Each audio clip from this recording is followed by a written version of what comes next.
இப்போ நான்லாம் சின்ன வயசா இப்போ எனக்கு 29 வயசு ஆகுது. இது மாதிரி ஒரு 15 வருஷத்துக்கு முன்னாடி இந்த அளவு வெயில் இல்ல. அதுக்கு முக்கியமான காரணம் என்னன்னா, இந்த குளம், குட்டை நிறைய மரங்கள்லாம் இருந்தது. அதெல்லாம் என்ன பண்ணிட்டாங்க, ஆக்கிரமிச்சுட்டு இந்த ஐடி கம்பெனி நிறைய என்ன பண்ணிட்டாங்க, அது எல்லாமே வந்து பில்டிங்கா பண்ணிட்டாங்க. ஸோ நேச்சருக்கு இடமே இல்லாதனால பூமி வந்து வெப்பமயத்தில் ஆயிருச்சு. ஸோ இருக்க இது ரொம்ப வெப்பமாயிட்டு இருக்கு. இப்போ வந்து மே 2, இனிமே கத்திரி வெயில்லாம் இருக்கு. இன்னும் 2 மாசம் இருக்கு. எப்படி வந்து இது மேனேஜ் பண்ண போறோம்னு தெரியல. ஸோ பணம் இருக்கிறவங்கலாம் பார்த்தீங்கன்னா அங்கங்க போவாங்க. ஸோ ஏசி இருக்கும், எல்லாம் போட்டுப்பாங்க. ஸோ எங்களை மாதிரி மிடில் கிளாஸ்க்குலாம் வந்து இந்த மாதிரி மரம், இந்த மாதிரி பீச், இந்த மாதிரி ஈவினிங் டைம்ல வந்து தான் ஏதாவது அவங்களோட உடம்ப வந்து நாங்கள் கூல் பண்ணிக்கிறோம். ஸோ முடிஞ்ச வரைக்கும் தண்ணி எல்லா இடத்துலையும் வந்து வச்சா நல்லா இருக்கும். கவர்மெண்ட் கிட்ட நான் ரிக்வெஸ்ட் பண்ணி கேட்டுக்கிறேன். ஸோ வந்து கவர்மெண்ட்ஸ் வந்து சில இடங்களில் வந்து மோர், இந்த பழம், இந்த மாதிரிலாம் நிறைய கொடுப்பாங்க. ஸோ அதை இன்னும் நிறைய இன்க்ரீஸ் பண்ணணும். வயசானவங்களும் நிறைய பார்த்தீங்கன்னா அவங்களால முடியல, அங்கங்கே மயங்கி விழுந்துடுறாங்க. ஸோ அதுக்கான எமர்ஜென்சி டீம்ஸ் வந்து அங்கங்கே வச்சாங்கன்னா நல்லா இருக்கும். ஸோ எல்லாருமே அலர்ட்டா இருங்க. ஏன்னா வெயில் எப்படி இருக்கும்னு தெரியல. எல்லாருமே குளிர்ச்சியான சாப்பாடை சாப்பிடுங்க.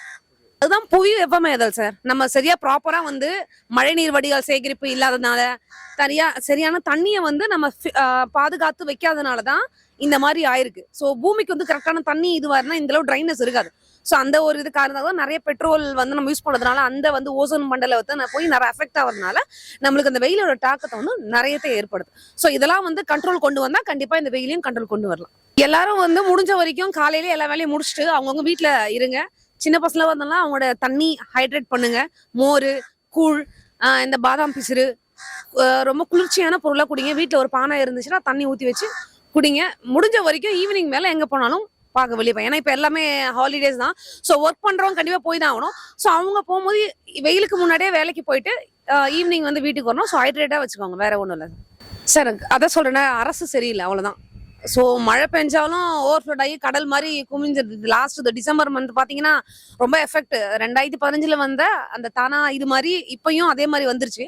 ஸோ இப்போ என்னன்னா, இப்போ வந்து நிறைய இடத்துல வடிகால்லாம் நிறைய வந்து இம்ப்ரூவ் பண்ணிட்டு இருக்காங்க. இப்போ இந்த 4000 கோடி ஏதோ ப்ராப்ளம் ஆச்சுங்க இல்லையா.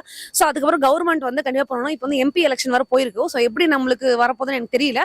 ஸோ இன்னொரு டிசம்பர் வரத்துக்குள்ள ஸோ ப்ராப்பரான எல்லா வடிகால் நீர்வாழையும் எல்லாத்தையும் பண்ணிட்டாங்கன்னா நம்ம சேஃப் ஆயிடுவோம். ஸோ ஆனாலும் நம்ம கொஞ்சம் ப்ரொடெக்ஷனா இருக்கணும், மக்களும் விழிப்புணர்வோட இருக்கணும் சார். அதான் சொல்றேன்னா, அரசு சரியில்லை, அவ்வளவுதான். ஸோ மழை பெஞ்சாலும் ஓவர்ஃப்ளோட் ஆகி கடல் மாதிரி குமிஞ்சிருது. லாஸ்ட் டிசம்பர் மந்த் பார்த்தீங்கன்னா ரொம்ப எஃபெக்ட். 2015 வந்த அந்த தானா இது மாதிரி இப்பயும் அதே மாதிரி வந்துருச்சு. ஸோ இப்போ என்னன்னா, இப்போ வந்து நிறைய இடத்துல வடிகால்லாம் நிறைய வந்து இம்ப்ரூவ் பண்ணிட்டு இருக்காங்க. இப்போ இந்த 4000 கோடி ஏதோ ப்ராப்ளம் ஆச்சுங்க இல்லையா. ஸோ அதுக்கப்புறம் கவர்மெண்ட் வந்து கண்டிப்பாக பண்ணணும். இப்போ வந்து எம்பி எலெக்ஷன் வர போயிருக்கு. ஸோ எப்படி நம்மளுக்கு வரப்போகுதுன்னு எனக்கு தெரியல. ஸோ இன்னொரு டிசம்பர் வரத்துக்குள்ள ஸோ ப்ராப்பரான எல்லா வடிகால் நீர்வாழையும் எல்லாத்தையும் பண்ணிட்டாங்கன்னா நம்ம சேஃப் ஆயிடுவோம். ஸோ ஆனாலும் நம்ம கொஞ்சம் ப்ரொடெக்ஷனா இருக்கணும், மக்களும் விழிப்புணர்வோட இருக்கணும்.